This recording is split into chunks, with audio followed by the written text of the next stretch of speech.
नमस्ते दोस्तों, आज की जागरूकता चैनल में आप सभी का स्वागत है। मेरा आज का विषय है माफ़ी। दोस्तों, अक्सर हम देखते हैं कि माफ़ कर देने से हमें हल्का महसूस होता है, पर कुछ चीज़ें ऐसी होती हैं जिन्हें माफ़ नहीं किया जा सकता। ये प्रकृति है। और यदि किसी ने बिल्कुल ही बहुत ही बड़ा गलती की है, तो थोड़ा उसे समझाने के लिए, उसे सही रास्ते पर लाने के लिए माफ़ तो कर सकते, लेकिन हमेशा ही माफ़ कर देना यह भी कोई बहुत अच्छी आदत नहीं है। आइए समझते हैं, हमेशा माफ़ कर देना भी कोई बहुत अच्छी आदत नहीं है। चलिए इस छोटे से आर्टिकल से इस पूरी वाक्य के मतलब को, इसकी गहराई को समझते हैं। दोस्तों, कितनी बार हमने सुना है कि माफ़ करना बहुत ज़रूरी है। जैसे ही हमें कोई ठेस या कोई दुख पहुंचाता है तो सलाह दी जाती है कि माफ़ कर दो और आगे बढ़ो। पर क्या ऐसा एकदम से हम कर पाते हैं? लेकिन क्या सच में माफ़ करना ही एकमात्र रास्ता है? क्या हम किसी को माफ़ करने के लिए खुद को मजबूर कर सकते हैं? माफ़ करना एक भावनात्मक प्रक्रिया है।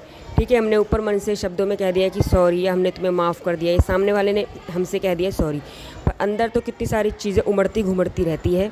आइए थोड़ा और डिटेल में समझते हैं। जहाँ खुद पर दूसरों के किए अत्याचारों से उनको मुक्त करने का प्रयास करते हैं, यह खुद को दुखों से बचाने का एक तरीका हो सकता है। पर ज़रूरी नहीं कि हम सामने वाले में सकारात्मक भाव लाने के लिए गिड़गिड़ाएं। उसे भी समझाने का, अपनी संवेदनाओं को जगाने का मौका देना होगा। इसके लिए हो सकता है कि हम माफ़ कर भी दें, पर यह न जताएं कि उसके बुरे व्यवहार का हम पर कोई असर ही नहीं हुआ है। मतलब कि दोस्तों, यदि किसी ने हमारे साथ कुछ बुरा किया है तो हमें उसको दिखाना भी ज़रूरी है, वरना सामने वाला तो समझ ही नहीं पाएगा। फिर वह अपनी चीज़ें ठीक कैसे करेगा? आइए और आगे समझते हैं। माफ़ करने से पहले हमें खुद से कुछ महत्वपूर्ण प्रश्न भी पूछने चाहिए। क्या मुझे माफ़ करने की ज़रूरत है? कभी कभी माफ़ करने से पहले हमें बहुत ही भावनात्मक समस्याओं को सुलझाना होता है। माफ़ी एक गड़बड़ प्रक्रिया है। हमें अपने दर्द को समझना होगा, उसके साथ जुड़ना होगा और फिर उसे छोड़ना होगा। यह सब समय लेता है। हर चीज़ में समय लगता है। समय के साथ सारी चीज़ें ठीक होती है। अब वो चाहे हम किसी को माफ़ी दे रहे हैं, या किसी से थोड़ी दूरी बना रहे हैं या फिर कुछ समय के लिए बात बंद कर दे रहे हैं, ताकि हमारे रिश्तों में सब कुछ पहले जैसा हो जाए। एकदम से तो पहले जैसा नहीं होगा, पर काफ़ी हद तक चीज़ें ठीक हो सकती है। और आगे थोड़ा समझते हैं। आइए दोस्तों, माफ़ी एक गड़बड़ प्रक्रिया है। हमें अपने दर्द को समझना होगा, उसके साथ जुड़ना होगा और फिर उसे छोड़ना होगा। यह सब समय लेता है और इसके रिएक्शन के तौर पर बहुत सी भावनाएं उभर सकती हैं। कभी कभी माफ़ी पर विचार करने के बजाय हमें खुद से पूछना चाहिए, मुझे खुद को मुक्त करने के लिए क्या करने की ज़रूरत है? यह एक प्रश्न है दोस्तों, यह एक महत्वपूर्ण प्रश्न है, क्योंकि ज़रूरी नहीं कि माफ़ी से हमें मुक्ति मिल ही जाए। हम अपने आप को दर्द से मुक्त करने के लिए अन्य तरीकों का भी उपयोग कर सकते हैं। हम अपनी भावनाओं को जाहिर कर सकते हैं, उनके बारे में बात कर सकते हैं, या उन्हें कला के माध्यम से जाहिर कर सकते हैं। हम उस व्यक्ति से दूरी बना सकते हैं जिसने हमें चोट पहुंचाई है, और उनके साथ संबंधों को सीमित कर सकते हैं। हम अपनी खुद की देखभाल कर सकते हैं, अपने आप को प्राथमिकता दे सकते हैं और अपनी खुशी और स्वास्थ्य पर ध्यान केंद्रित कर सकते हैं।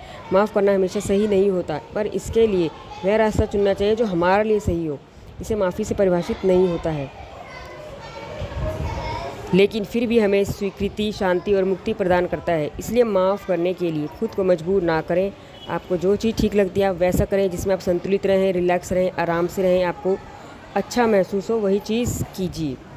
इसलिए माफ़ करने के लिए खुद को मजबूर ना करें। खुद को मुक्त करने के लिए सही रास्ता चुनें, चाहे वह माफ़ी के जरिए हो या फिर किसी और तरीके से। कोई भी चीज़ प्रकृति में संतुलन के आधार पर होती है, तभी उसका फ़ायदा होगा, तभी वह चीज़ अच्छे से काम भी करेगी। किसी भी चीज़ की अत्यधिकता तो नुकसान ही पहुंचाएगी।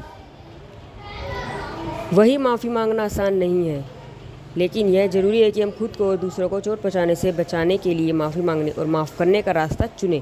माफ़ी मांगना तब असली होता है जब हम अपनी गलती को स्वीकार करते हैं और उसके लिए जिम्मेदारी भी लेते हैं।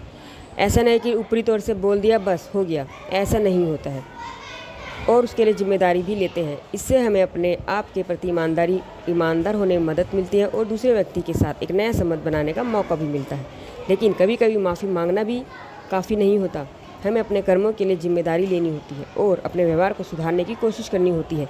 हमें दूसरे व्यक्ति को समझने की कोशिश करनी होती है और उनकी भावनाओं को भी सम्मान देना होता है। ओके, धन्यवाद। नमस्ते दोस्तों।